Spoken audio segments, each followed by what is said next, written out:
Hello, I'm Daniel and welcome to my YouTube channel.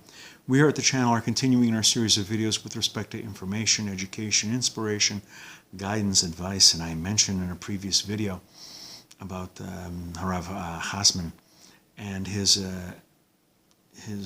analogy between Abraham leaving Ur Kasdim, Ur, and leaving his country, his people, his father's house, and how this is an analogy to bad habits we have. Some we get from society, which are not all that ingrained, but the closer you get, your people, your father's house, that is your basic, it's almost part of your personality. That's a little harder. So the question is, can a person change his personality?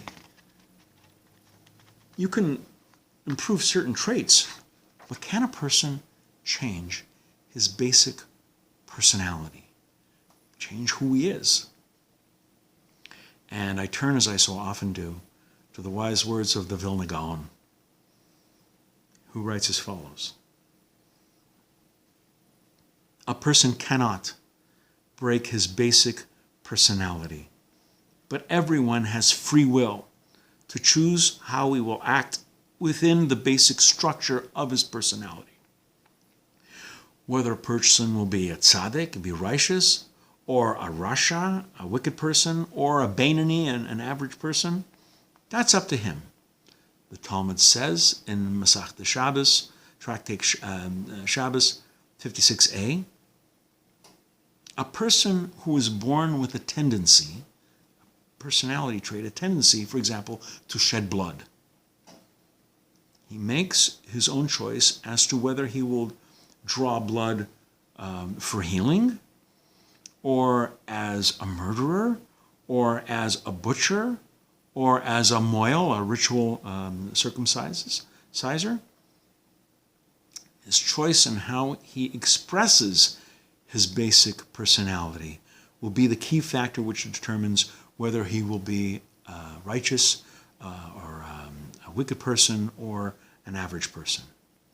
King Solomon says in Proverbs 22:6 that the things that a child learns in his youth, he will carry him through for the rest of his life. And our sages say, you guide a child according to his individual nature. Guide children according to their basic natures to do mitzvahs, to do good deeds, to do charities.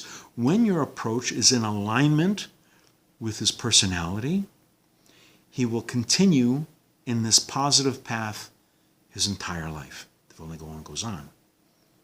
If, however, you try to force someone to act in a way that is inconsistent with the basic nature, his basic nature, he might listen to you when he's in your presence or out of fear, but as soon as he can escape your authority, he will turn away from what you have taught him. In other words, the Vila Gaon says, well, you can't change your personality, but you can choose how you act and how you do mitzvahs and things like that within the boundaries of your personality. So if you are the example of shedding blood, you can be an executioner, or you can be a shaykhit and ritually slaughtering chickens to make kosher food for observant Jews. We're going to be doing other videos along these lines. Please come back, please watch, please learn. And until next time, I'm Daniel, and thank you too much.